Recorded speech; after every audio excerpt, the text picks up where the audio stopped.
अस्सलाम वालेकुम बेटा, मेरी आवाज आ रही है? Yes yes sir. Sir. Okay, thanks, good. Okay जी, मैंने आपको पहले बताया मैं यूनिवर्सिटी से ऑनलाइन हूँ with an unstable connection, so if I get disconnected तो मैं फिर दोबारा ट्राई करूंगा जितनी जल्दी भी पॉसिबल हो ऑनलाइन। ठीक है जी, राइट। सो बिस्मिल्लाहिर्रहमानिर्रहीम। लास्ट टाइम बेसिकली हम डिस्कस कर रहे थे फर्टिलिटी एंड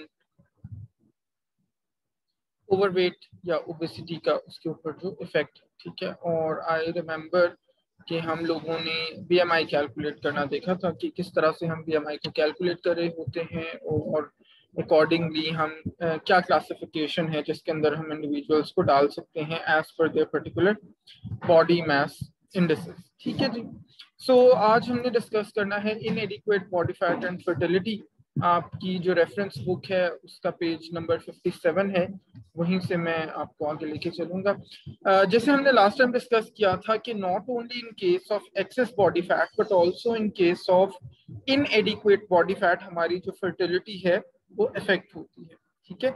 सो इसी तरह से अगर हम इनएडिक्वेट बॉडी फैट की बात करें तो अगर एक सर्टेन लेवल से कम हमारी बॉडी फैट परसेंटेज होती है, या अगर हम बीएमआई के टर्म्स में डिस्कस करें तो अगर हमारा बीएमआई 20 किलोग्राम्स पर मीटर स्क्वायर इससे कम होता है तो फिर चांसेस आर हाई कि हम सब फर्टिलिटी की तरफ जा सकते हैं। ठीक है।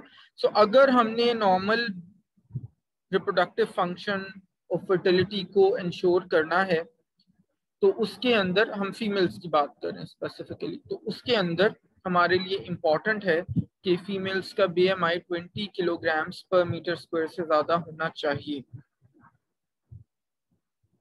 ठीक है। और इसके अंदर एक और पॉइंट याद रखने वाला ये है कि जो जिन जिन बच्चियों की, जिन यंग गर्ल्स की एडोलेसेंस की एज में उनके बॉडी फैट लेवल्स बहुत ज्यादा लो होते हैं, उनके अंदर लेटर ऑन लाइफ में रिड्यूस फर्टिलिटी होने के चांसेस भी ज्यादा रहते हैं। ठीक है। और फिर इसी तरह से मजीद जो इसके इफेक्ट्स हैं लो बॉडी फैट परसेंटेज की, उसके अंदर डिलेड टाइम ऑफ कंसेप्शन आ जाता है, एमिनोरिया आ जाता है which is the absence of menstruation. फिर इसी तरह से डिक्रीज्ड लिबिडो आ जाती है। Libido is the desire for sex. ठीक है। फिर इसके अलावा अगर मेल्स बहुत ज्यादा अंडरवेट हों या उनकी बॉडी फैट परसेंटेज बहुत कम हो तो उनके अंदर स्पर्म प्रोडक्शन डिक्रीज हो सकती है।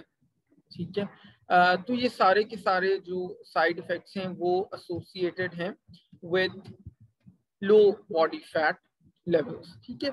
अच्छा, इसके अंदर आप लोगों ने ये चीज भी जहन में रखनी है कि अब अगर हम अपने नॉर्मल जो हमारे सोशल नॉर्म्स हैं, जो कल्चरल नॉर्म्स हैं, अगर हम उनकी बात भी करें तो हमें प्रोबेबली ये फील होता है हमेशा, या शायद फील करवाया जाता है कि कोई भी इंडिविजुअल जो थोड़ा सा बल्की है, जो थोड़ा सा हैवी है, जो थोड़ा सा ओवरवेट है, वो शायद दिखने में अच्छा नहीं लगता, मेल हो फीमेल हो जो भी हो।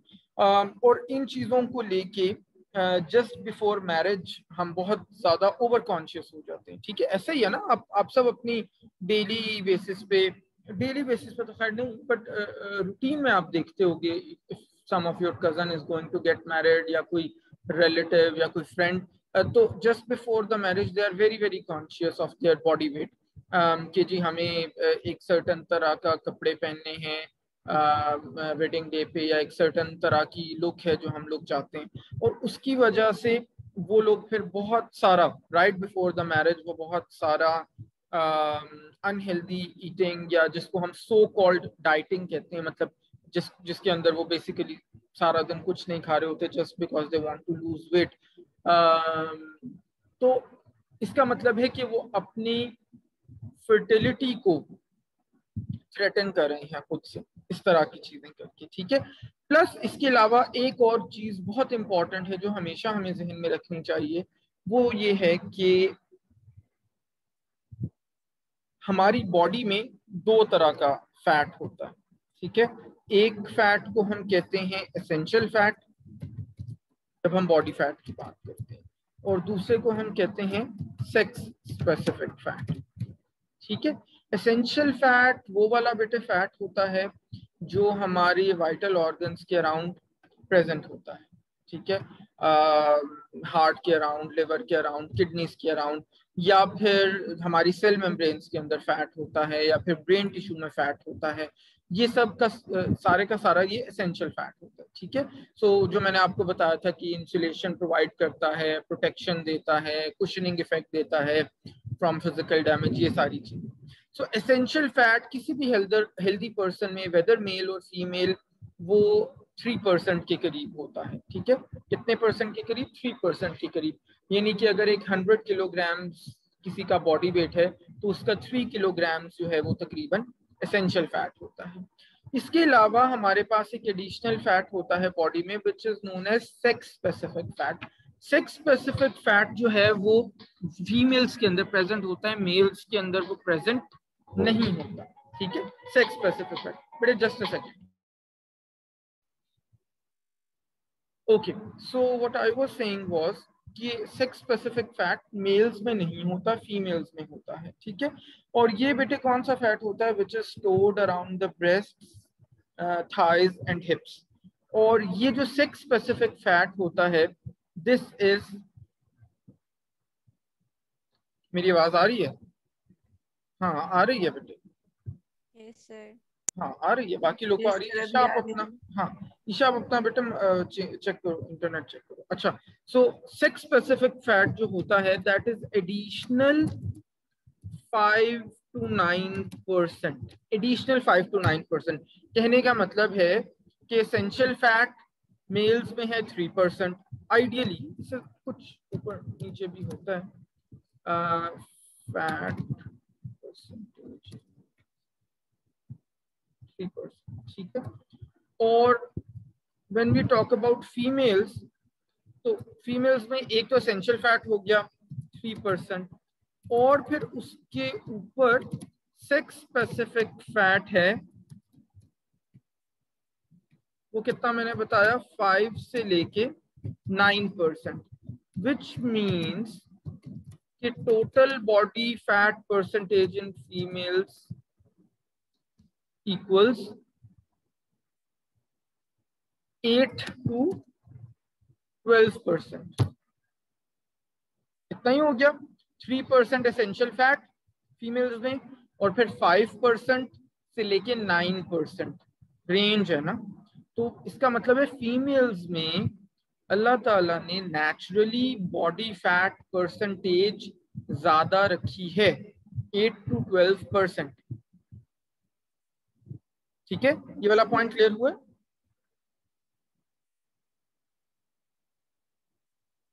सर एक क्वेश्चन पूछना है। जी, सर ये जो आपने ये 3% फैट बताया, एसेंशियल फैट जो है, ये हेल्दी इंडिविजुअल्स का है और इससे ज्यादा भी हो सकता है या इतना ही होता है मुझे? एसेंशियल बेटे नॉर्मली इतना ही होता है। ठीक है, एसेंशियल नॉर्मली इतना ही होता है। ठीक है, तो इसके डाइटरी इनटेक से कोई ताल्लुक नहीं है? एसेंशियल का डाइटरी इंटेक से कोई ताल्लुक नहीं है। डाइटरी इंटेक से ताल्लुक किस चीज का है वो मैं बताता हूँ आपको। ठीक है, ये तो अभी फर्स्ट कंपोनेंट है हमारे बॉडी फैट परसेंटेज का। ठीक है, यानी कि एक हमारा हो गया एसेंशियल फैट और एक हो गया सेक्स स्पेसिफिक फैट। ये हमारा फर्स्ट कंपोनेंट है। Essential fat is only in sorry, essential fat is present both in males and females. Sex specific fat is present in only females. अब किस किस्म के फैट का ताल्लुक हमारी डाइट से है उसको कहते हैं स्टोरेज फैट। ठीक है, स्टोरेज फैट यानी storage fat is very simple, जो बंदा जितना ज्यादा कंज्यूम करेगा एक्सेस में उतना ज्यादा उसका स्टोरेज फैट होगा। ठीक है, सो स्टोरेज फैट इफेक्ट होता है हमारी डाइटरी हैबिट से, और जो हम ज्यादा अपनी रिक्वायरमेंट से कंज्यूम करते हैं वो हमारे स्टोर्स में जाके हमारी बॉडी के बेसिकली एडिपोज टिश्यू जो है which is around the abdomen, वहां पे जाके स्टोर होना शुरू हो जाता है। ठीक है, या फिर इवन चले वो फिर मैं आपको बात में। ठीक है, तो ये वो वाला फैट है स्टोरेज फैट जो हमारी डाइट के साथ लिंक्ड है, जो एसेंशियल या सेक्स स्पेसिफिक फैट मैंने बताया वो फिक्स्ड परसेंटेज है, वो तमाम इंडिविजुअल्स में एसेंशियल फैट अप्रॉक्सीमेटली 3% ही होता है, वेदर मेल्स और फीमेल्स।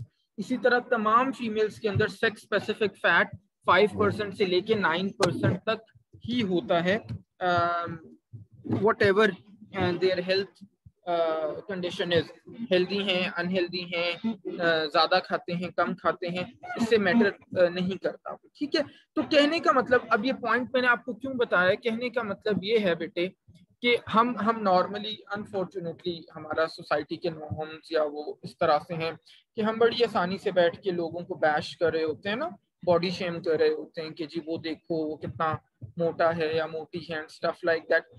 तो next time when anyone tries to say such a thing to you, always remember कि फीमेल्स को अल्लाह ताला ने naturally additional fat percentage in the form of sex specific fat दिया है। ठीक है, तो देर इज नो रीजन कि इसमें कोई बहुत ज्यादा हैरत की बात है या इसमें कोई बहुत ज्यादा परेशानी की बात है या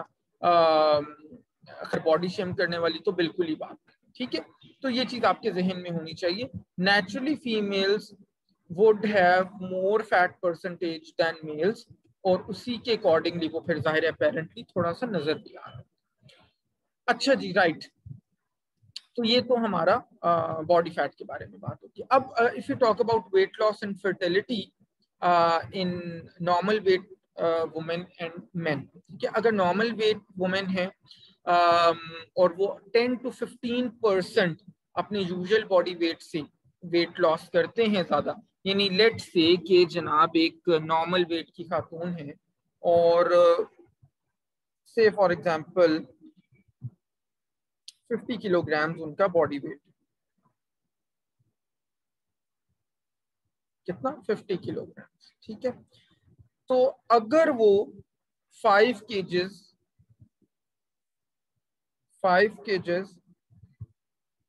से लेके 7.5 केजेस तक अपना वेट लूज करती हैं,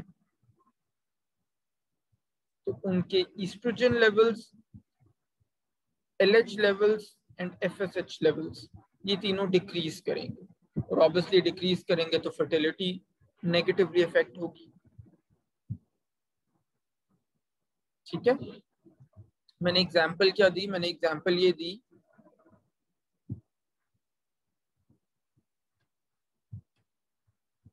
कि एक फीमेल है जिसका वेट है 50 किलोग्राम।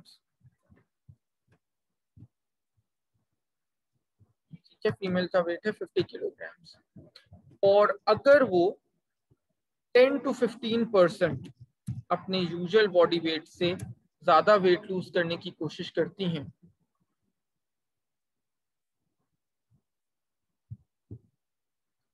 तो उनकी जो LH, FSH और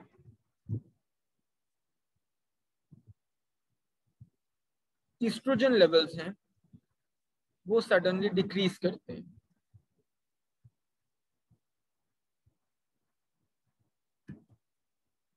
ठीक है, और वो डिक्रीज करने की वजह से उनकी फर्टिलिटी इफेक्ट होती है।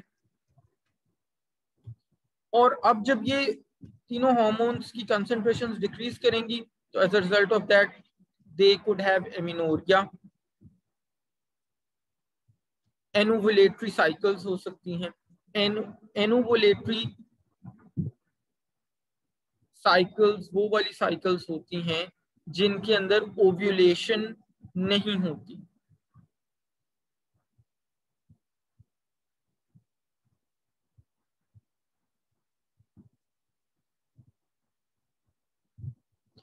और अकॉर्डिंग टू द एस्टिमेट्स तकरीबन 30% केसेस में 30% केसेस में जो डिक्रीज्ड फर्टिलिटी होती है that is only due to weight loss. 30% cases में जो डिक्रीज्ड फर्टिलिटी होती है फीमेल्स में that is only due to weight loss.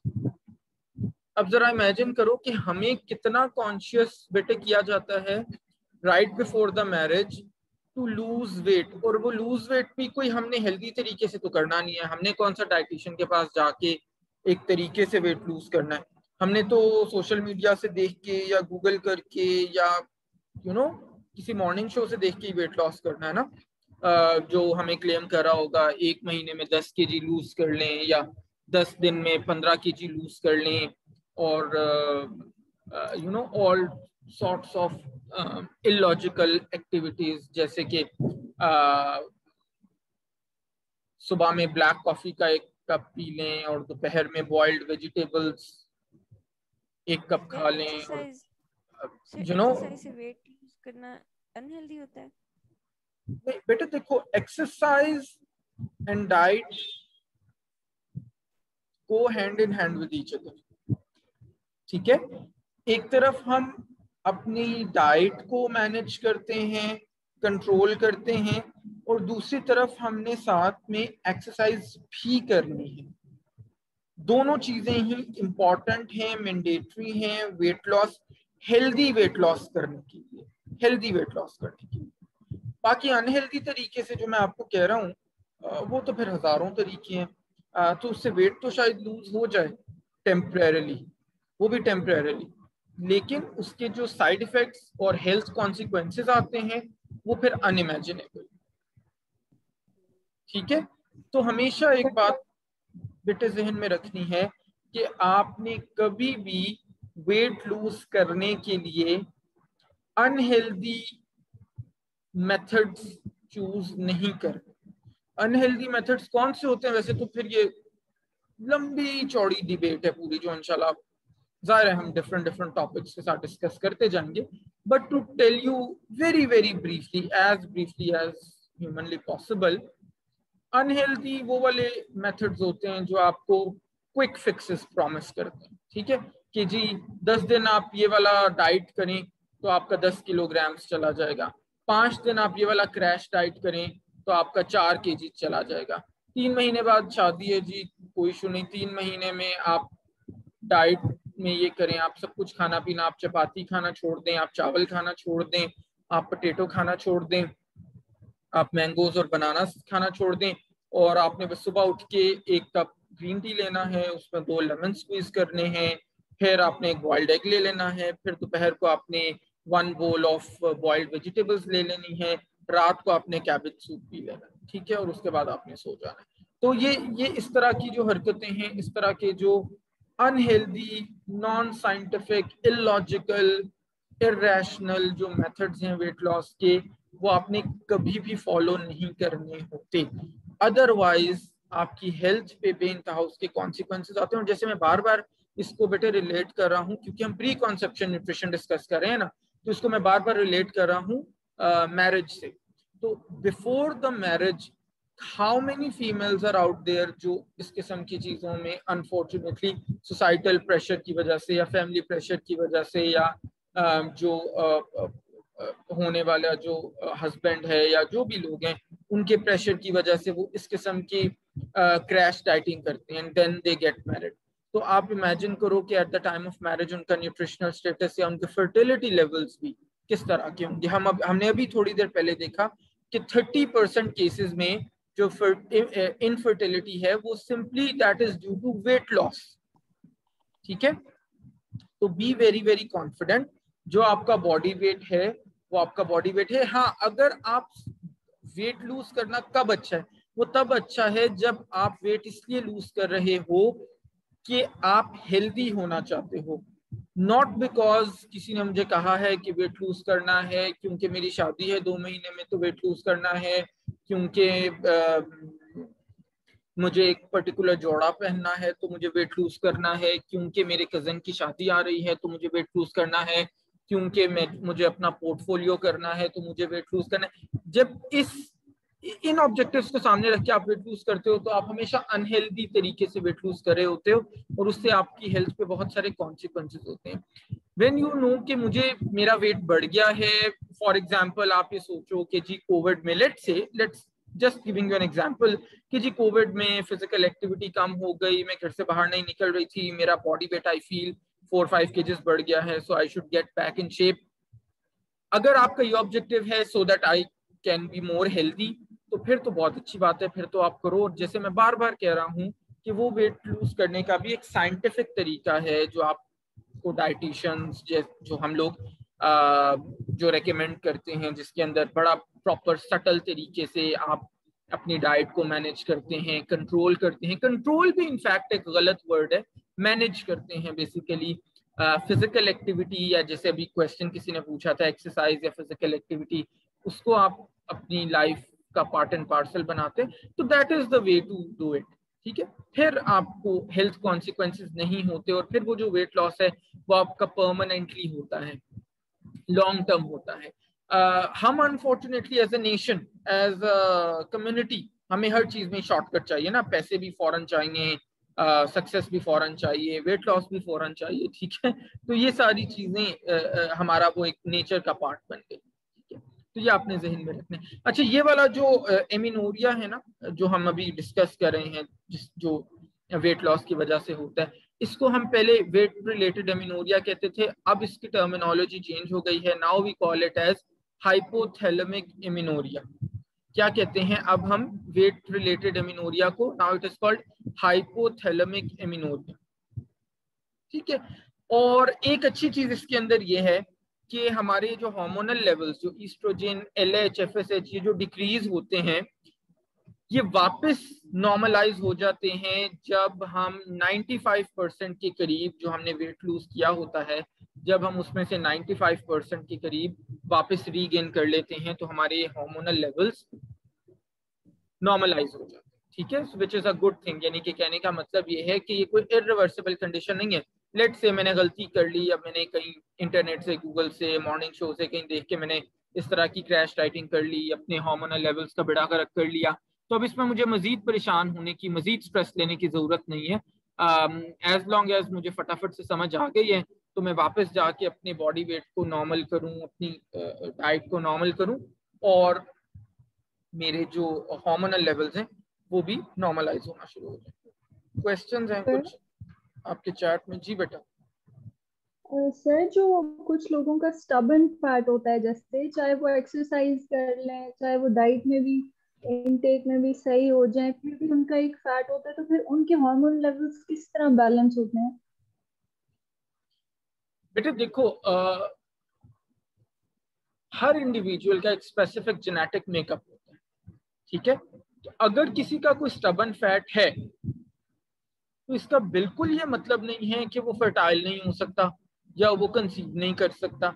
अगर उसकी फैमिली में फैट गेन करने की, एडिशनल फैट गेन करने की टेंडेंसी मौजूद है, और उसने सब कुछ कर लिया है, डाइट भी मैनेज कर ली है, लेकिन अगेन इट्स नॉट लाइक कि डाइट 2 दिन मैनेज कर ली, 4 दिन मैनेज कर ली, डाइट भी मैनेज कर ली है, फिजिकल एक्टिविटी भी डेली बेसिस पे होती है, और उसके बावजूद भी अगर वो फैट नहीं जाता, तो दैट मीन्स कि वो उसके जेनेटिक मेकअप की टेंडेंसी है, तो उस फैट का फिर उसकी फर्टिलिटी पे कोई नेगेटिव इफेक्ट नहीं है। लेकिन फिर मैं बार बार ये टर्म यूज करूं, डाइटरी मैनेजमेंट, तो वो एक बड़ा लंबा, एक लॉन्ग टर्म प्रोसेस भी है, और एक बड़ा उसके अंदर बहुत सारी साइंटिफिक डिटेलिंग उसके अंदर प्रेजेंट है। तो उसको मैं ऐसे 2 मिनट में बैठे बैठे नहीं बता सकता। उसके अंदर बहुत सारी चीजें जो हम गलत कर रहे होते हैं, जिसकी वजह से हमारा वेट लूज नहीं हो रहा। तो जस्ट एक उसमें से मैं बता देता हूँ, बाकी मजीद डिटेल में मैं नहीं जाऊंगा। फॉर एग्जाम्पल, सबसे बड़ी गलती हम क्या करते हैं? सबसे बड़ी गलती हम ये करते हैं, हमें लगता है कि हम जितना, मैंने शायद आई बिलीव लास्ट लेक्चर में भी ये बात हो रही थी, हमें ये लगता है कि जितना हम भूखा रहेंगे उतना हमारा वेट लूज जल्दी होगा। ठीक है, विच इज रॉन्ग। जितना हम फ्रीक्वेंटली कंज्यूम करते हैं फूड को, उतना ज्यादा हमारा मेटाबॉलिज्म इंटैक्ट रहता है, उतना ज्यादा हमारा मेटाबॉलिज्म एक्सेलरेटेड रहता है। ठीक है, तो ये सबसे बड़ी गलती फॉर एग्जांपल हम कर रहे होते हैं वेट लॉस के। तो और भी बहुत सारी चीजें। अच्छा जी, जबेरिया का question is this sex specific fat for females considered in BMI? बेटे देखो, it's a very good question. Again मैं बहुत सारी चीजें इसलिए बहुत डिटेल में नहीं जा रहा, हम ऑलरेडी बहुत पीछे रह गए इस कोर्स में। देखो, BMI मैंने आपको लास्ट टाइम बताया, BMI के अंदर बहुत सारे ड्रॉबैक्स हैं कैलकुलेट करने के, जिसमें से एक आपने भी पॉइंट आउट किया देखो मैं आपको उसकी एक एग्जांपल दे देता हूँ। बीएमआई किस बेसिस पे हमने कैलकुलेट किया था, हमने क्या चीजें दो ली थी बीएमआई में, कौन बता सकते हैं? बीएमआई हमने कैसे कैलकुलेट किया था, किन दो कंपोनेंट्स की बेसिस? तो वेट का स्क्वायर और हाइट डिवाइडेड बाय हाइट। नहीं, गलत थोड़ा सा आपने बता दिया। Weight in kgs divided by height in metre square, height का स्क्वायर लिया, ठीक है। जी अच्छा, जी। जिसका मतलब है जो भी यूनिट था, यानी कि हमने वेट देखा और हाइट देखी, दो ही चीजें देखी ना, कोई थर्ड कंपोनेंट तो हमने नहीं देखा, ठीक है। अच्छा, अब देखो मेरे पास, मैं ओपीडी में बैठा हुआ हूँ हॉस्पिटल में, और मेरे पास एक फीमेल आती है, वो इज प्रेग्नेंट, और मैं कहता हूँ कि जी आप बीएमआई करवाएं अपना। मैंने उसका बीएमआई करवाया, वो सेकंड ट्राइमेस्टर में है अपने या थर्ड ट्राइमेस्टर में है, मैंने उसका बीएमआई करवाया और बीएमआई के अकॉर्डिंगली वो क्या आई, ओबेस कैटेगरी के अंदर आई, ओबीस कैटेगरी के अंदर आई, ठीक है, ओबेसिटी उसकी आई। तो क्या मैं कहूंगा कि दैट इज अनहेल्दी? बिल्कुल भी मैं ये नहीं कहूंगा। Why? Because she is pregnant, she is meant to gain weight during pregnancy, that is so normal, ठीक है। कहने का मतलब ये है कि बीएमआई को हम हर सिचुएशन में अप्लाई नहीं कर सकते। ये बीएमआई के ड्रॉबैक्स हैं, इसकी शॉर्ट कमिंग्स हैं कि ये सिर्फ और सिर्फ बॉडी वेट को और हाइट को कंसिडर करता है, बाकी चीजों को कंसिडर नहीं करता, ठीक है। तो इसी तरह से अगर हम फीमेल्स की भी सेक्स स्पेसिफिक की फैट की बात करें, तो बेटा उसका तो हम स्पेसिफिकली कंसिडर नहीं कर रहे अलग से बीएमआई कैलकुलेट करते हुए, हम तो टोटल बॉडी वेट देख रहे हैं। हमें क्या पता कि उसका सेक्स स्पेसिफिक फैट कितने परसेंट है, 5% है, 6% है, 7% है, 8% है, 9% है, कितने परसेंट है, रेंज हमने अभी डिस्कस की ना। तो वो तो हमें नहीं पता चल रहा, वेइंग मशीन पे ये थोड़ी आ रहा है कि कितने परसेंट सेक्स स्पेसिफिक फैट है, उसमें तो टोटल बॉडी वेट आ रहा है। तो yes, this is the shortcoming of BM. Alina का क्वेश्चन है, so why do males generally have more weight than females of the same age? नहीं बेटे, ये कोई जरूरी भी नहीं है, बेसिकली ये होता है बोन स्ट्रक्चर की वजह से, बोन डेंसिटी की वजह से, और ये जरूरी भी नहीं है। फीमेल्स का भी, जैसे मैंने बताया ना आपको, सेक्स स्पेसिफिक जो फैट है वो फीमेल्स में ज्यादा है, so lot of times you would see कि फीमेल्स का बॉडी वेट सेम एज के ऊपर मेल्स से ज्यादा है, ठीक है। और अगर मेल्स का ज्यादा है जहाँ पे, तो वो बोन स्ट्रक्चर, बोन डेंसिटी की वजह से। अच्छा, मनाहिल का क्वेश्चन है, सर हम बीएमआई कैलकुलेट करके पता लगा सकते हैं कि क्या हम ओवरवेट हैं कि नहीं, वेट लूज करना चाहिए कि नहीं? बेटे, as a raw indicator, if you are not pregnant, if you are not an athlete, if you are not a bodybuilder, if you are not less than 18 years of age, तो yes, as a raw indicator BMI is good. लेकिन अगर आप किसी pregnant women की बात कर रहे हो, आप 18 ईयर्स से कम हो, आप एथलीट हो या स्पोर्ट्स पर्सन हो, तो फिर बीएमआई कोई अच्छा इंडिकेटर नहीं है। आपके केस में आप बीएमआई कैलकुलेट करके देख सकते हो, और बिल्कुल उसकी बेसिस पे आप डिसाइड कर सकते हो कि whether you should lose weight और गेन वेट या मेंटेन करना चाहिए। आयशा का क्वेश्चन है, sir can stomach problems that lead to weight loss and infertility be reversed by diet plans? बिल्कुल हो सकते हैं बेटे। स्टमक प्रॉब्लम अभी डिपेंड करता है, देखो स्टमक के बहुत सारे प्रॉब्लम्स होते हैं स्टमक से रिलेटेड, अभी डिपेंड करता है कि आपको कौन सा प्रॉब्लम है। कुछ ऐसे प्रॉब्लम्स हैं जो हमारे सिर्फ और सिर्फ, बिलीव यू मी, सिर्फ और सिर्फ डाइट और लाइफस्टाइल से रिलेटेड है।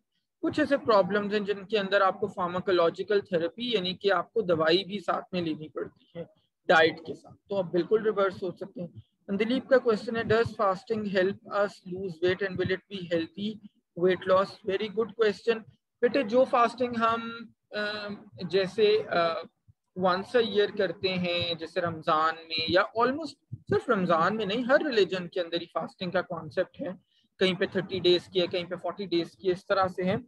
तो जो हम ऐसी फास्टिंग करते हैं विच इज पीरियोडिक, जो आफ्टर अ ईयर आती है, दैट इज हेल्दी।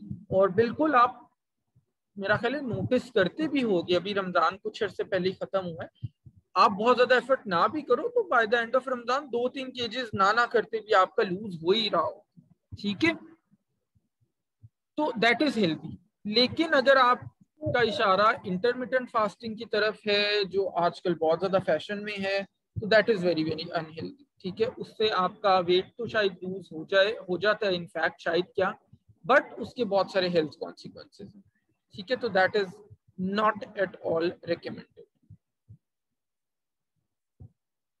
अच्छा जी, आगे चलते हैं। सो हम ये जो बात कर रहे थे रिड्यूस फर्टिलिटी लेवल्स की वुमेन में, अब उसके अंदर जो फर्स्ट लाइन ऑफ ट्रीटमेंट है एमिनोरिया को रेक्टिफाई करने के लिए वो है वेट गेन। लेकिन ऑलवेज रिमेंबर, वो जैसे इंग्लिश में कहते हैं ना, ईजियर सेड देन डन। तो ये कहना बड़ा आसान है कि जी आप वेट गेन करें, आपका एमिनोरिया ऑटोमेटिकली रेक्टिफाई हो जाएगा। एमिनोरिया रेक्टिफाई होगा तो फर्टिलिटी, सो हार्मोन लेवल्स इंप्रूव होंगे, हार्मोन लेवल्स इंप्रूव होंगे तो फर्टिलिटी इंक्रीज हो जाएगी, ठीक है। बट ये कहना आसान है और ये प्रैक्टिकली करना डेफिनेटली मुश्किल होता है, ठीक है। और इसके अलावा फिर ऐसी फीमेल्स जो अंडरवेट हों उनको हम क्लोमिड भी रेकमेंड करते हैं। क्लोमिड क्या होती है जनाब? Clomid is a medication, Clomid is a drug जो बेसिकली ओव्यूलेशन को इंड्यूस करती है, ओव्यूलेशन को इनिशिएट करती है, स्टार्ट करती है, ठीक है। और जनाब along with improvement in lifestyle and improvement in diet and gain in weight, फिर ये ड्रग भी आपको हेल्प कर रही होती है। मेल्स की अगर हम बात करें वेट लॉस एंड फर्टिलिटी की, तो मेल्स के अंदर भी वेट लॉस बिल्कुल उसी तरह से फर्टिलिटी को अफेक्ट करता है जैसे फीमेल्स के अंदर अफेक्ट करता है, ठीक है। इनफैक्ट इसके बारे में हमारे पास पास्ट से, हिस्ट्री से बड़ी प्रैक्टिकल एग्जांपल्स भी हैं जहाँ पे हमने वर्ल्ड वॉर 2 के बाद देखा कि ऐसे मेल्स जिनके अंदर वेट लॉस बहुत ज्यादा हमने करवाया डेलिब्रेटली एक्सपेरिमेंटल स्टडीज के अंदर, स्टार्वेशन करवा के, भूखे रखवा के उनका वेट लॉस करवाया, उनके अंदर जो सेक्सुअल ड्राइव थी वो बहुत ज्यादा डिक्रीज हो गई, ठीक है। इसके साथ साथ उनकी स्पर्म फंक्शनैलिटी, स्पर्म मोटिलिटी वो भी डिक्रीज होती गई, स्पर्म काउंट भी डिक्रीज होता गया, ठीक है। और वंस जब हमने इनको वापस इनका वेट गेन करवाया, इनका इंटेक इंप्रूव करवाया, तो इनकी स्पर्म प्रोडक्शन और इनकी जो लिबिडो थी वो इंप्रूव होती चली गई, ठीक है। तो हेंस हमने इन एक्सपेरिमेंटल स्टडीज से जो वर्ल्ड वॉर 2 के बाद स्पेसिफिकली करवाई गई थी, उनसे हमने ये डिटरमिन किया कि जब आपका वेट लॉस होता है सडनली 10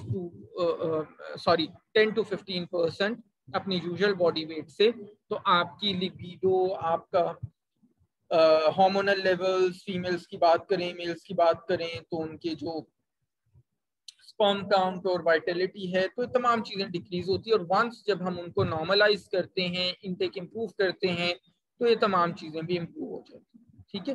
क्लोमिड बेटे मैंने बताया, it's a medication, it's a drug which is used to induce ovulation, ovulation को स्टार्ट करने में हेल्प करती है।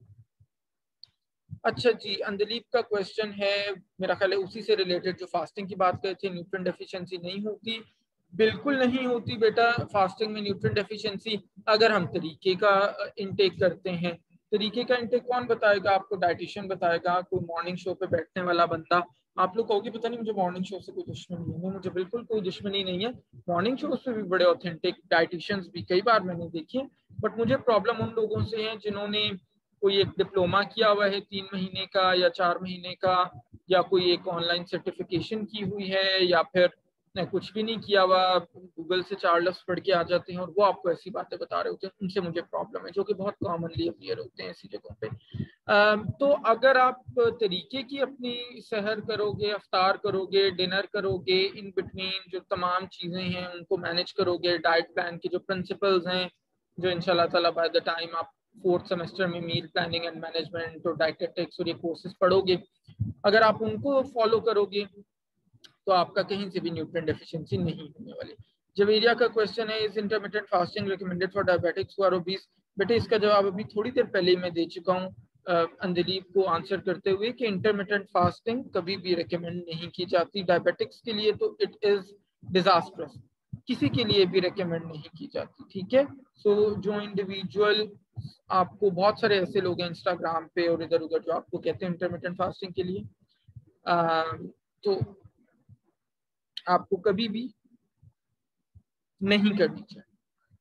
अच्छा जी, आगे हम आ जाते हैं न्यूट्रिएंट स्टेटस एंड फर्टिलिटी पे। बहुत सारे ऐसे न्यूट्रिएंट्स हैं हमारी डाइट में, हम फूड साइंस एंड टेक्नोलॉजी में पढ़ भी रहे हैं, ढेर सारे न्यूट्रिएंट्स हम पढ़ चुके हैं, कार्ब्स हमने पढ़े, प्रोटीन्स पढ़े, लिपिड्स पढ़े, वाटर पढ़ा, फैट सॉल्युबल और वाटर सॉल्युबल विटामिन हम पढ़ चुके हैं, ठीक है। तो बहुत सारे न्यूट्रिएंट्स के बारे में हम पढ़ चुके हैं।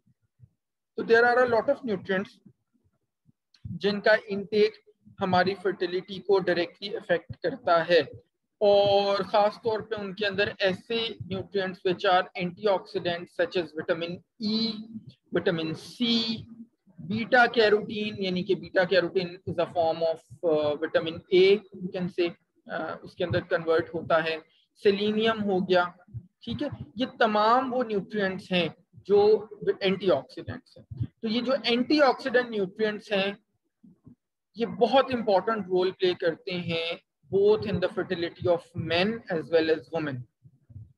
उसकी रीजन क्या है? उसकी रीजन बेटे ये है कि ये वाले जो एंटीऑक्सीडेंट न्यूट्रिएंट्स मैंने आपको बताए हैं, these are needed to protect cells of the reproductive system. मैंने आपको लास्ट टाइम भी बताया था, बड़ी डिटेल से बात हुई थी कि किस तरह से हमारी बॉडी में फ्री रेडिकल्स प्रोड्यूस हो रहे होते हैं और किस तरह से हमारे एंटीऑक्सीडेंट्स उन फ्री रेडिकल्स को स्टेबलाइज करते हैं और हमारे जो कैंसर या बाकी जो प्रॉब्लम्स हैं उनसे प्रोटेक्ट करते हैं, ठीक है। तो उसी तरह से जो हमारे रिप्रोडक्टिव सिस्टम की सेल्स हैं उनकी प्रोटेक्शन के लिए भी antioxidant nutrients are very important, including eggs and sperm cells, ठीक है। और अगर ये एंटीऑक्सीडेंट न्यूट्रिएंट्स हमारी डाइट में कम होते हैं, हम अच्छी हेल्दी डाइट नहीं लेते, तो हमारी बॉडी में ऑक्सीडेटिव स्ट्रेस स्टार्ट हो जाता है। ऑक्सीडेटिव स्ट्रेस का मतलब ये है कि एक ऐसी कंडीशन जहां पे हमारे फ्री रेडिकल्स बॉडी में इतने लेवल पे प्रोड्यूस हो रहे हैं जहां पे एंटीऑक्सीडेंट्स उनको हैंडल नहीं कर पा रहे। यानी कि सिंपल वर्ड्स में अगर बहुत सिंपल करके बताऊं तो हमारे फ्री रेडिकल्स ज्यादा प्रोड्यूस हो रहे हैं बॉडी में और उनको मैनेज करने के लिए, हैंडल करने के लिए एंटीऑक्सीडेंट्स कम है। तो इस कंडीशन को हम कहते हैं कि हमारी बॉडी ऑक्सीडेटिव स्ट्रेस के अंदर है,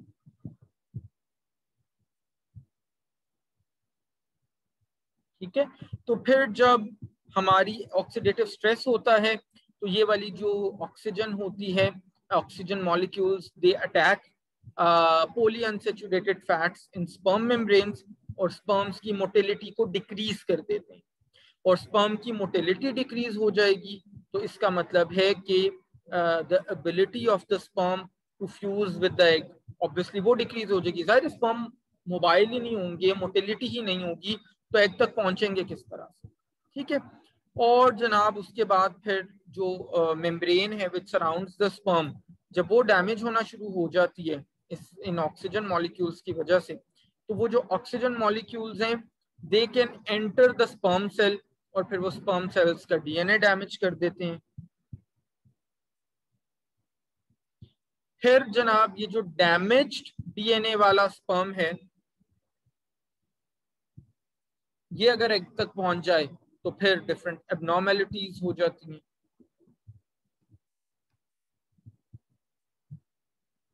ठीक है।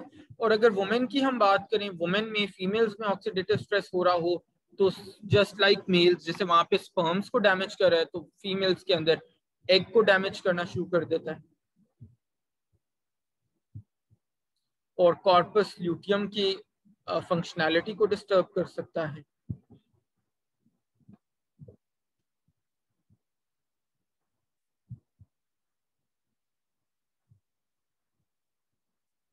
ठीक है, बहुत सारी स्टडीज ने ये शो किया है, ये प्रूव किया है कि ऐसे मेल्स और फीमेल्स जिनके एंटीऑक्सीडेंट न्यूट्रिएंट्स के इनटेक कम होते हैं उनकी फर्टिलिटी भी कम होती है।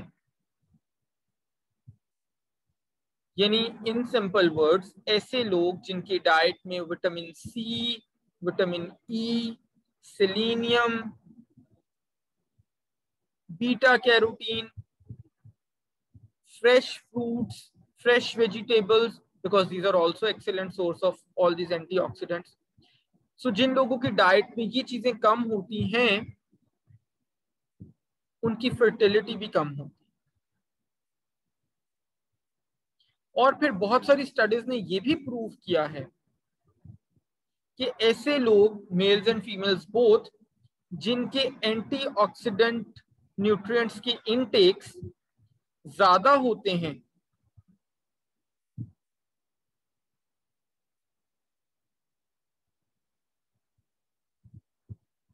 उनकी स्पर्म मैच्योरेशन, स्पर्म मोटिलिटी,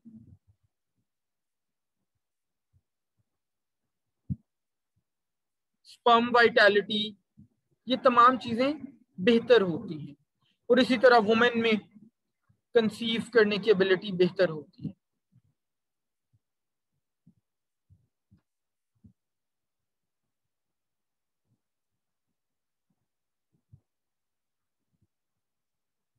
ठीक है। सो इन कंक्लूजन हम ये कह सकते हैं कि ऐसे लोगों को जिनकी फर्टिलिटी कम हो, अगर उनके एंटीऑक्सीडेंट इंटेक्स अच्छे नहीं हैं तो उनको अपनी डाइट इंप्रूव करनी चाहिए, और उसके साथ साथ डिफरेंट न्यूट्रिएंट सप्लीमेंट्स विच में contain vitamin C, vitamin E, beta carotene, इनको भी लेना चाहिए।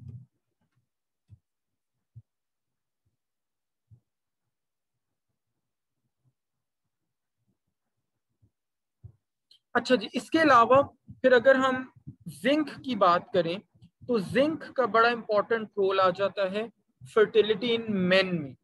ठीक है, फीमेल्स में नहीं, मेल्स में जिंक का इंपॉर्टेंट रोल है फर्टिलिटी की अगर हम बात करें। सो किस तरह से इंपॉर्टेंट रोल है बेसिकली? सो जब जिंक का इंटेक आप करते हैं, मेल्स करते हैं, तो उनका ऑक्सीडेटिव स्ट्रेस रिड्यूस होता है,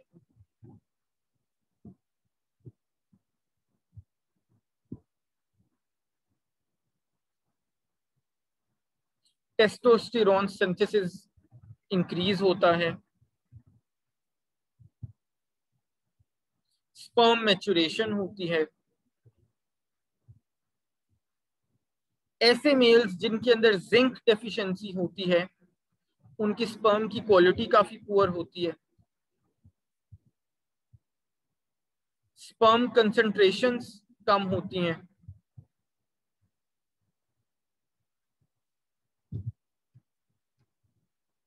ठीक है, ये सारे प्रॉब्लम्स होते हैं। फिर इसके अलावा सोया की अगर हम बात करें, सोया मीन्स उर्दू वाला सोया नहीं, सो गए। ठीक है, soya means soybean and products derived from soybean, soya milk and soybean, बहुत से प्रोडक्ट्स होते हैं। तो सोया प्रोडक्ट्स में स्पेसिफिकली एक कंपोनेंट होता है जिसको हम बोलते हैं आइसोफ्लेवोन्स। सोयाबीन में मैंने बेटा बताया कि स्पेसिफिकली एक कंपोनेंट होता है जिसको हम क्या कहते हैं, आइसोफ्लेवोन्स कहते हैं।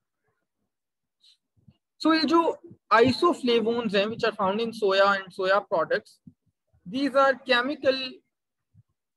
chemically similar to estrogen.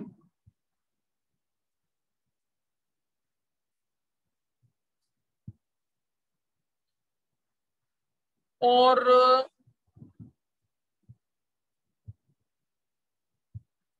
इनको हमने टेस्ट किया शीप के अंदर, और हमने ये देखा कि ऐसी शीप जिनको हमने हाई अमाउंट्स ऑफ सोया दी, उनके अंदर इनफर्टिलिटी इंड्यूस हो गई। क्या इंड्यूस हो गई? इनफर्टिलिटी, यानी कि सोया को ज्यादा अमाउंट्स में लेना उनके लिए अच्छा नहीं था, इनफर्टिलिटी स्टार्ट हो गई।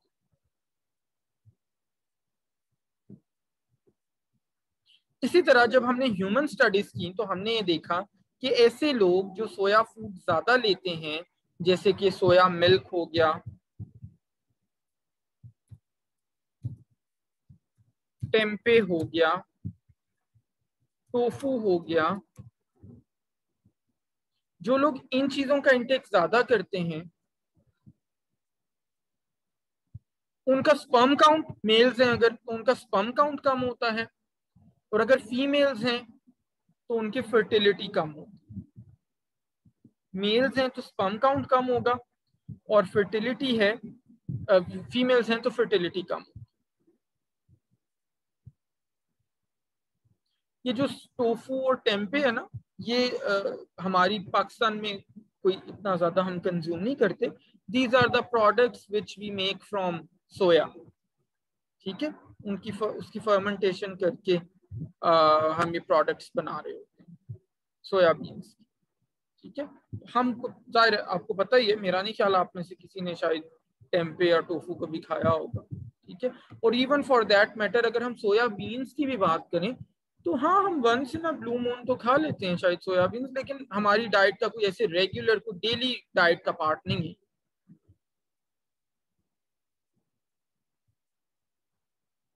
ठीक है। और उसकी रीजन जो हमने देखी कि क्यों ये प्रोडक्ट्स लेने से फर्टिलिटी डिक्रीज होती है, वो मे भी हम एब्सोल्युटली श्योर नहीं है, अभी इसके बारे में रिसर्चेस हो रही हैं, लेकिन अभी तक की जो एविडेंस है उससे हमें ये पता चलता है कि मे भी जब हम सोया प्रोडक्ट्स को कंज्यूम करते हैं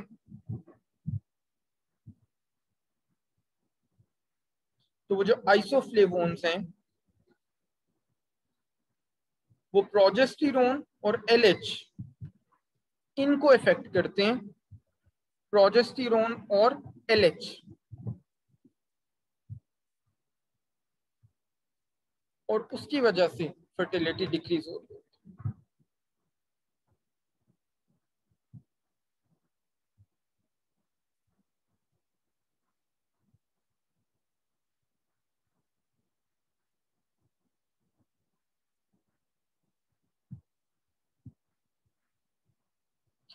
फिर आगे आ जाता है जी आयरन स्टेटस एंड फर्टिलिटी।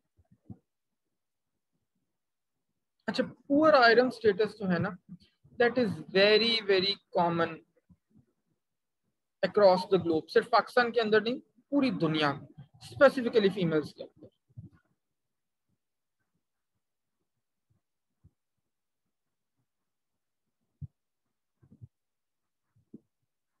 और पाकिस्तान में इट हैज बीन एस्टिमेटेड कि हमारी जो 50% फीमेल्स हैं they are anaemic.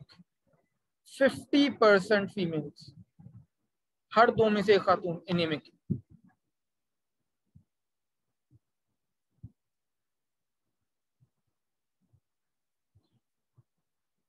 So it is thought that poor intake of iron leads to lack of ovulation.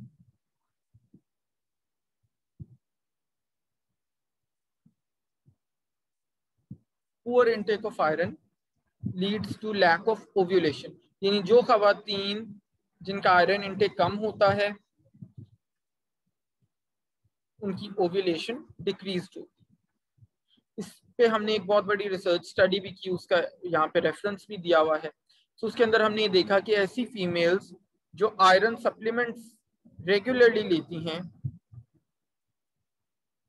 उनके अंदर ओव्यूलेशन बेहतर होती है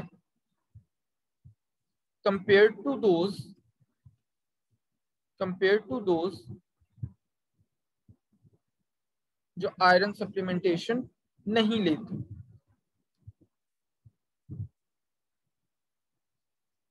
अब इसकी रीजन क्या है, वो रीजन अभी तक एस्टैब्लिश नहीं हो सकी, वो रीजन अभी भी दैट इज अननोन, कि किस तरह iron deficiency leads to ovulation, वो अभी तक हमें नहीं पता। लेकिन अगर हम इसको ठीक मान के चलें तो उसमें फिर बेटे आप ये देखो, बीइंग फीमेल्स भी अगर आप नोटिस करो तो कितनी ज्यादा because of lack of knowledge हम कितनी गलती करते हैं। ज्यादातर फीमेल से अगर आप पूछो तो दे वुड से कि हमें तो मटन नहीं पसंद, हम तो बीफ नहीं खाते, हमें हीक आती है, स्मेल आती है, चिकन भी बहुत ही कम होता है कि ले रही हूँ फीमेल्स। और कंपेयर टू अगर आप अपने भाइयों को देखो, फादर्स को देखो, तो उनका जनरली मीट इनटेक बहुत अच्छा होता है। मीट इनटेक की मैं क्यों बात करूँ, because it's a very good source of iron. मैंने आपको बताया था ना हीम आयरन और नॉन हीम आयरन का, मैंने बताया था आपको, बताया था आई बिलीव, मुझे बताओ जरा, आई थिंक मैंने बताया। Yes sir. बताया था ना। हाँ, तो हीम आयरन ऑब्वियसली मीट और इन चीजों से आती है। तो अब आप जरा अपना खुद से उसको देखो कि आपका कितना आयरन इनटेक है आपके ख्याल में। ज्यादातर फीमेल्स का हमारी कॉन्टेक्स्ट में बहुत कम होता है।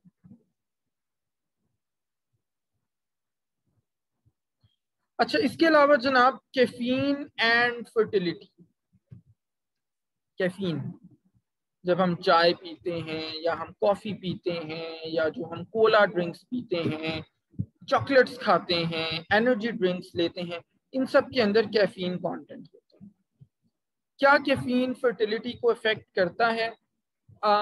इसका आंसर यस भी है और इसका आंसर नो भी हो सकता है। वो इसलिए मिक्स्ड आंसर है क्योंकि हमारे पास मिक्स्ड रिजल्ट्स हैं स्टडीज के।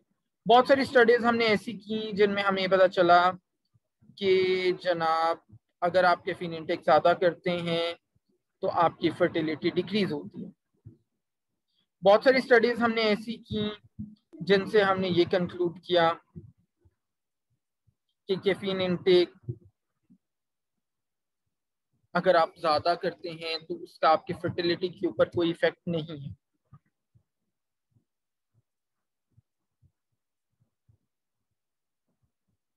ठीक है। सो और वो स्टडीज के रेफरेंस भी आपकी बुक में दिए हुए, आप पढ़ भी सकते हैं, बल्कि पढ़ने चाहिए, डेफिनेटली आपको पढ़ना है। पेज नंबर मैं बता देता हूँ आपको, 59। ठीक है। तो अब आपका क्वेश्चन डेफिनेटली मुझसे होना चाहिए कि फिर व्हाट अबाउट कैफीन, हमें क्या वो लेनी चाहिए नहीं लेनी चाहिए? तो उसके अंदर बेटे रिमेंबर कि ऑल्दो हम, जैसे मैंने बताया, हमारे पास मिक्स्ड रिजल्ट्स हैं। कुछ स्टडीज ने शो किया है कि कैफीन लेने से फर्टिलिटी डिक्रीज होती है, कुछ ने शो किया है कि कैफीन लेने से कोई फर्क नहीं पड़ता फर्टिलिटी पे। तो ऑल्दो हमारे पास मिक्स्ड रिजल्ट्स हैं, येट उसके अंदर आपको जहन में ये रखना चाहिए कि कैफीन हमारी कोई डेली डाइट का पार्ट नहीं है। कोई कैफीन नेचुरल डाइट से, किसी फ्रूट से कैफीन नहीं आ रही, किसी वेजिटेबल से कैफीन नहीं आ रही, किसी मीट से कैफीन नहीं आ रही, एग से कैफीन नहीं आ रही, मिल्क से कैफीन नहीं आ रही, सीरियल से कैफीन नहीं आ रही, लेंटिल्स से कैफीन नहीं आ रही। तो कहने का मतलब है किसी नेचुरल फूड से तो कैफीन आती नहीं है। तो फिर कैफीन कहाँ से आती है? कैफीन आती है जनाब प्रोसेस्ड फूड से। मैन मेड जो हमारे फूड्स और बेवरेजेस हैं, जो मैंने आपको भी थोड़ी देर पहले एग्जांपल भी दी, कॉफी से कैफीन आती है, टी से कैफीन आती है, फिर अल्लाह भला करे आपके चॉकलेट से कैफीन आती है, आपकी एनर्जी ड्रिंक से कैफीन आती है आपके पास, और कहाँ से आती है? ठीक है। तो ये वो वाली चीजें हैं। सॉफ्ट ड्रिंक से आपकी कैफीन आती है। तो ये वो वाली चीजें जिनसे कैफीन आती है। तो हैविंग सेड दैट, आपको अपना कैफीन का इंटेक कंट्रोल्ड ही रखना चाहिए। ठीक है। बहुत ज्यादा caffeine intake is definitely not good. Page number 59 पे एक टेबल दिया हुआ है जिसके अंदर डिफरेंट फूड्स के कैफीन इंटेक दिए हुए हैं।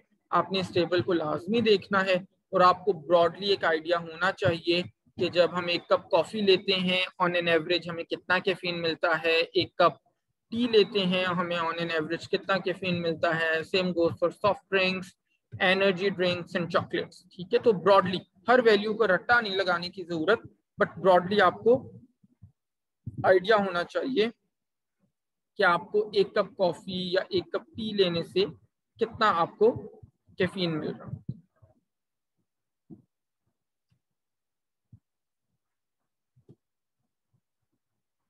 ओके, ईशा का क्वेश्चन है sir 1 cup of coffee per day enough है?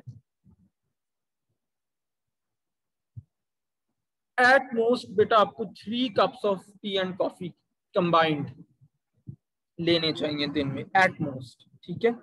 तो 1 या 2 या 3 कप्स आपके लिए कोई हार्मफुल नहीं है, लेकिन अगर आप 3 कप से एक्सीड करते हो तो फिर आपके लिए गड़बड़ हो सकती है। ठीक है। लेकिन अब उसके अंदर आपको ये देखना है कि 2 या 3 कप्स के साथ आप दिन में अगर 6 चॉकलेट्स खा रहे हो तो फिर गड़बड़ की बात है, या 2-3 कप्स टी या कॉफी के साथ अगर आप रोजाना एनर्जी ड्रिंक का एक कैन पीते हो तो फिर गड़बड़ की बात है। 2 या 3 कप्स कॉफी या टी के साथ आप रोजाना 2 कप कोक के पीते हो तो फिर गड़बड़ की बात है।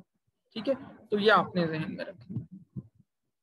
ओवरऑल जो कैफीन इनटेक है वो 250 मिलीग्राम 300 मिलीग्राम, इससे ज्यादा एक्सीड नहीं करना चाहिए आपका पर डे, जितने भी फूड्स आप कंज्यूम कर रहे हो या ड्रिंक्स कंज्यूम कर रहे हो। 250 to 300 milligrams. Normal range of caffeine in milligrams per day. यही बेटा अभी मैंने बताया कि आपको 250 to 300 मिलीग्राम्स पर डे, इससे ज्यादा नहीं लेना चाहिए। ठीक है, टोटल पूरे दिन में। अलीना का क्वेश्चन है, can excessive sugar intake lead two diabetes? It can, but remember कोई सिर्फ शुगर इनटेक ही डायबिटीज का कॉज नहीं होता। बट डेफिनेटली अगर आप सिंपल शुगर्स बहुत ज्यादा लेते हो तो बिल्कुल एक एडिशनल रिस्क फैक्टर है आपके लिए। ओके जी, देन नेक्स्ट आ जाता है अल्कोहल एंड फर्टिलिटी।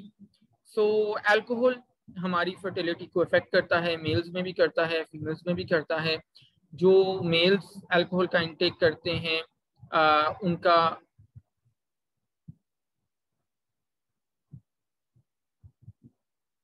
एक आपके क्वेश्चन मैं बेटे लेता हूँ क्वेश्चन बाद, पहले मैं थोड़ा सा बताऊँ। तो जो मेल्स अल्कोहल का इंटेक करते हैं रेगुलरली, उनकी स्पर्म कंसंट्रेशन डिक्रीज होती है, टोटल स्पर्म काउंट डिक्रीज होता है।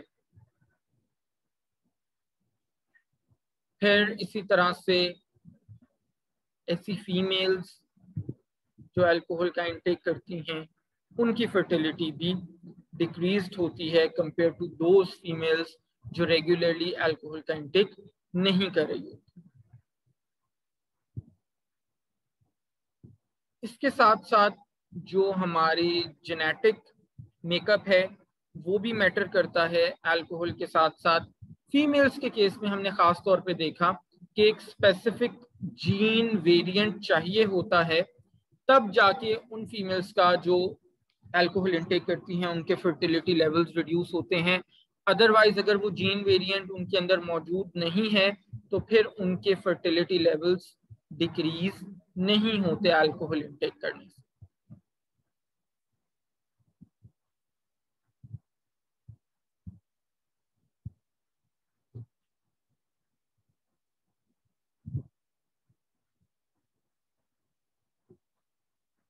फिर इसके अलावा हेवी मेटल्स एंड फर्टिलिटी। अगर हम हेवी मेटल्स की बात करें जिसके अंदर टिन, मरकरी, लेड, ये सारी चीजें आ जाती हैं, तो वो लोग जो हेवी मेटल्स के साथ ज्यादा एक्सपोज्ड होते हैं वो मेल्स, उनकी sperm production, sperm motility decrease होती है। फिर इसी तरह से अगर आप हेवी मेटल्स को इनहेल करते हैं या इंजेस्ट करते हैं तो it could go to your pituitary gland, और पिट्यूटरी ग्लैंड में जाके पिट्यूटरी ग्लैंड की जो हार्मोनल कम्युनिकेशन हो रही है टेस्टिस के साथ उसको अफेक्ट कर सकते हैं। As a result of that testosterone levels decrease हो जाएंगे, स्पर्म मोटिलिटी डिक्रीज हो जाएगी।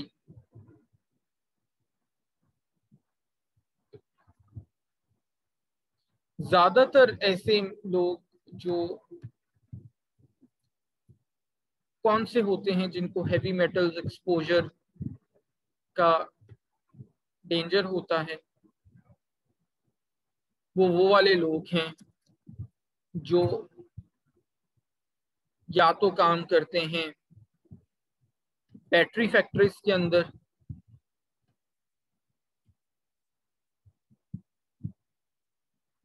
या फिर स्मेल्टिंग के अंदर काम करते हैं, स्मेल्टिंग फैक्ट्रीज में। ये जो आयरन और ये इस तरह की जो इंडस्ट्रीज हैं वहां पे स्मेल्टिंग या एल्यूमिनियम जहाँ पे प्रोसेस हो रहा होता है उन इंडस्ट्रीज में। सो इन लोगों को हैवी मेटल्स का एक्सपोजर बहुत ज्यादा होता है। फिर इसके अलावा not only this but also excessive levels of cadmium, boron, copper, nickel, silver, manganese, molybdenum, and tin. These also affect fertility in males.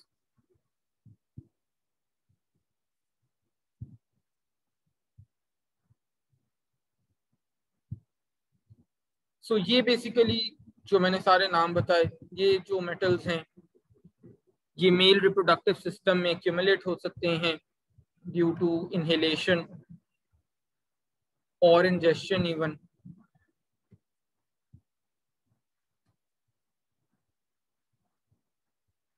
या फिर इंडस्ट्रियल पोल्यूशन की वजह से, या कंटेमिनेटेड वाटर जब हम कंज्यूम करते हैं उनके अंदर, या फिर बहुत बार ऐसा होता है कि आपको पता है बेटे कि हमारा जितना सेवरेज और इंडस्ट्रियल वेस्टेज है वो इवेंचुअली कहाँ पे जाके ड्रेन ऑफ होता है, वो हमारा ओशंस में जाके ड्रेन ऑफ हो रहा होता है। और ओशंस में क्या होता है, ओशंस में ऑब्वियसली फिश होती हैं और बहुत सारी एनिमल्स होते हैं जिनको हम एज सी फूड यूज करते हैं। सो जब हम ऐसे सी फूड को यूज करेंगे जो उस ओशन में है जहाँ पे हेवी मेटल्स वाटर के अंदर एडेड हैं, तो क्योंकि वो फिश वहां पे सरवाइव करती हैं, सो वहां से वो हेवी मेटल्स उन फिश के अंदर आए, उन फिश को हमने कंज्यूम किया और उन फिश को कंज्यूम करने के साथ हमने भी उन हेवी मेटल्स को उनके साथ एक्सपोज्ड हुए, तो हम भी as a result of that we are at risk of developing cancer and other problems.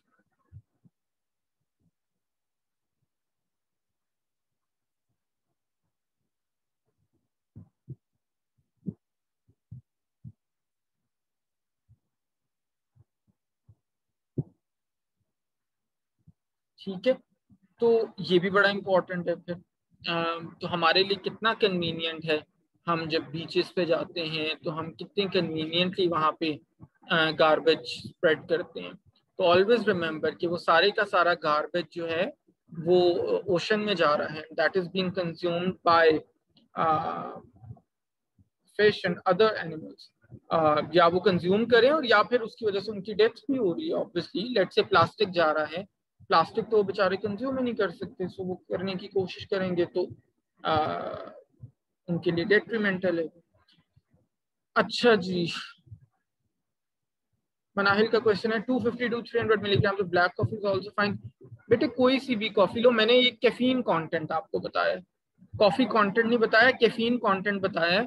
ये कैफीन भले कॉफी से आ रहा है, ब्लैक से या रेगुलर से या टी से आ रहा है या चॉकलेट से आ रहा है या एनर्जी ड्रिंक से या कोला ड्रिंक से, जहां से भी आ रहा है, टोटल कैफीन इनटेक आपके दिन का 250 से लेके 300 मिलीग्राम तक होना चाहिए, इससे ज्यादा नहीं होना चाहिए। और वो आप कैसे कैलकुलेट कर सकते हो, पेज नंबर 59 पे टेबल दिया हुआ है, तो आप आसानी से उसमें देख लो एक कप कॉफी पीने से कितना कैफीन मिल रहा है, एक कप टी पीने से कितना मिल रहा है, एक कप कोला ड्रिंक से कितना मिल रहा है, एक चॉकलेट बार से कितना मिल रहा है, आप टोटल कर लो पूरे दिन में, उससे ज्यादा आपका नहीं होना चाहिए।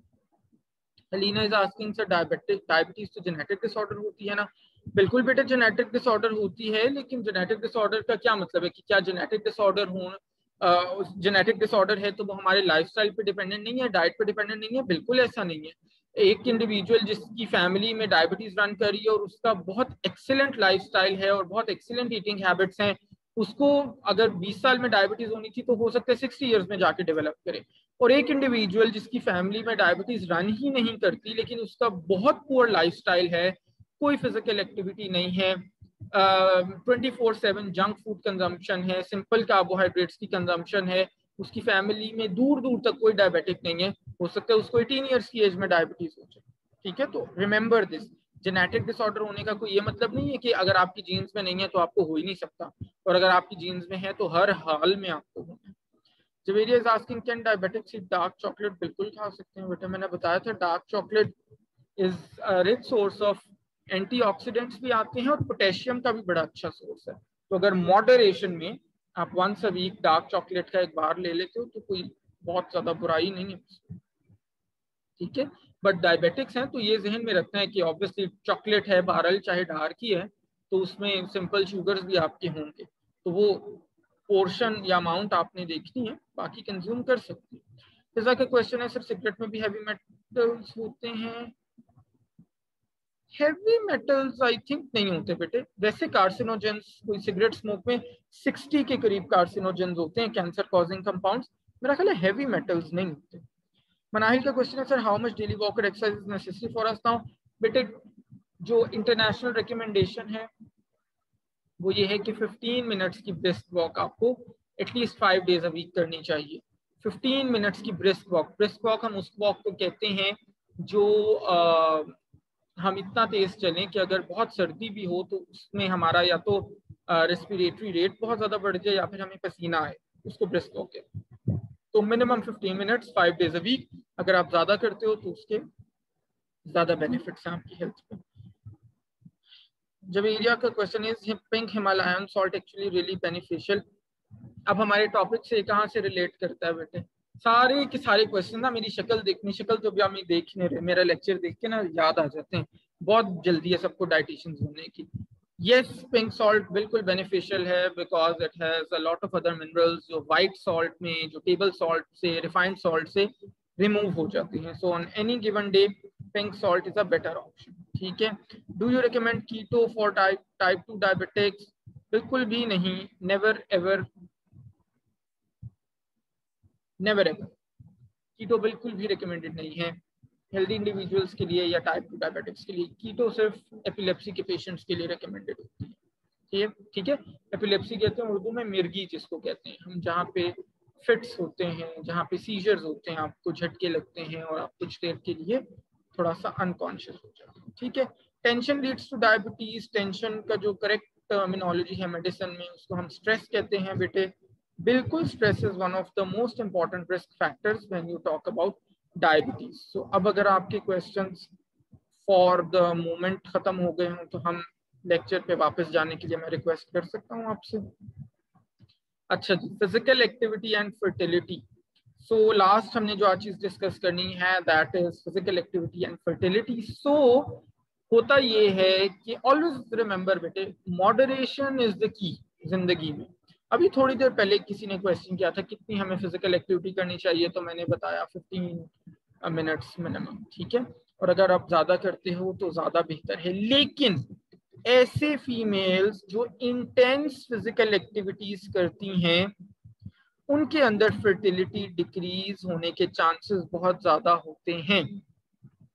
A lot of studies have shown कि young female athletes जो बहुत अर्ली एज से एथलेटिक्स में चली जाती हैं उनकी प्यूबर्टी भी देर से स्टार्ट होती है और उनकी मेंस्ट्रुएशन भी, मीनार की स्टार्ट ऑफ मेंस्ट्रुअल साइकिल, वो भी डिलेड होता है कंपेयर टू अदर फीमेल्स।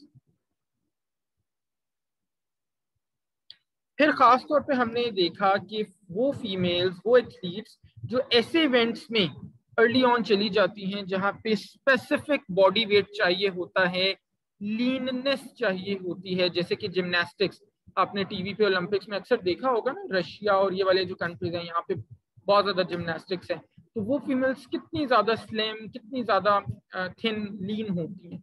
तो ऐसी फीमेल्स की जो मीनारकी है वो इवन फर्दर देर से होती है, ठीक है। फिर इसके अलावा अगर मीनारकी स्टार्ट हो चुकी है और आप बहुत इंटेंस एक्सरसाइजेस करते हैं तो वहां पे आपकी जो ऑलरेडी अगर नॉर्मल मेंस्ट्रुअल साइकिल भी चल रही है तो वो भी डिस्टर्ब हो सकती है, डिस्टर्ब हो सकती है,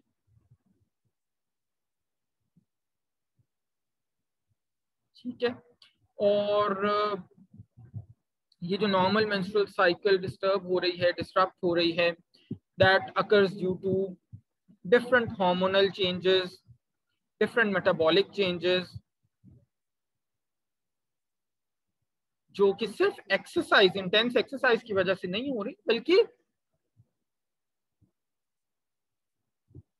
डाइटरी डेफिशिएंसीज की वजह से भी हो रही है। अब आप खुद सोचो ना कि एक 14 साल की बच्ची है, लेट से उसने ओलंपिक्स में जिम्नास्टिक्स में compete करना है, तो जरा imagine the kind of pressure she would have, और उसके लिए वो कितनी विगरस ट्रेनिंग करती होगी, दिन में कितने घंटे की, और कितनी स्ट्रिक्ट डाइट फॉलो करती होगी। ठीक है, तो प्रॉब्लम एक्चुअली सिर्फ इंटेंस एक्सरसाइज से नहीं है, बल्कि उस इंटेंस एक्सरसाइज के साथ साथ जो इतनी स्ट्रिक्ट डाइट फॉलो करनी है उससे भी प्रॉब्लम्स बहुत सारे आ रहे हैं। अच्छा पार्ट ये है कि वंस वो अपनी कैलोरिक डेफिसिट्स को इंप्रूव करती हैं तो उनका जो हार्मोनल या मेटाबॉलिक इम्बैलेंसेस हैं वो इंप्रूव होना शुरू हो जाते हैं और फर्टिलिटी भी इंप्रूव हो सकती है।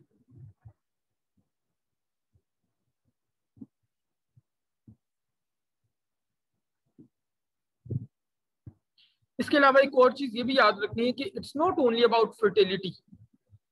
ये वाले जो प्रॉब्लम्स आ रहे हैं ये सिर्फ फर्टिलिटी को डिक्रीज नहीं कर रहे, सिर्फ फर्टिलिटी को इफेक्ट नहीं कर रहे, बल्कि जैसे फॉर एग्जांपल अगर ईस्ट्रोजन लेवल्स फीमेल्स में बहुत ज्यादा डिक्रीज होते हैं, ईस्ट्रोजन डिक्रीज होने के साथ साथ उनकी बोन डेंसिटी भी इफेक्ट हो सकती है। बोन डेंसिटी डिक्रीज होगी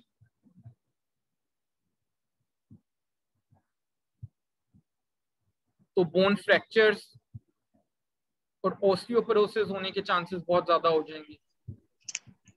अब वो पहले ही एथलीट्स हैं, एक्सक्यूज मी, फ्रैक्चर्स के लिए वो वैसे ही एट रिस्क हैं। जाहिर है कंपेयर टू आप लोग जैसे घर में बैठे हुए हो, आपको फ्रैक्चर्स का कम रिस्क है ना, कंपेयर टू आपकी एज की एक फीमेल है, एक बच्ची है जो स्पोर्ट्स में है, प्रोफेशनल स्पोर्ट्स में है, तो उसको फ्रैक्चर्स होने का, गिरने का, इंजरी का, फॉल का चांस या रिस्क ज्यादा है। ठीक है, तो उसके साथ साथ फिर फ्रैक्चर्स का या ऑस्टियोपोरोसिस का वो चांसेस भी ज्यादा है। ऑस्टियोपोरोसिस मैंने बताया था इट्स अ मेडिकल कंडीशन जिसमें हमारी बोन्स बहुत ज्यादा वीक फ्रेजाइल हो जाती हैं, उनके अंदर पोर्स बनना शुरू हो जाते हैं, बोन डेंसिटी बहुत कम हो जाती है। सो मच सो अगर बहुत ज्यादा ऑस्टियोपोरोसिस सीवियर हो जाए तो आपको इवन माइक्रो फ्रैक्चर्स होना स्टार्ट हो जाते हैं। ठीक है, सो these are in fact various problems associated with physical activity and fertility. जी बेटा। सर एक्सक्यूज मी, जी सर एक्चुअली हमारा क्विज है 11 बजे, 11 से लेके 11:12 तक 12 मिनट का है, तो प्लीज आप अटेंडेंस मार्क कर लें, 1 ही मिनट रह गया है। मैं करता हूँ। किसका क्विज है बेटा? सर बायोकेमिस्ट्री का, न्यूट्रिशनल बायोकेमिस्ट्री, बस 1 ही मिनट रह गया स्टार्ट होने से। मैं मार्क करूँ, ओके चलो, बाकी हम इंशाल्लाह नेक्स्ट लेक्चर में डिस्कस करेंगे।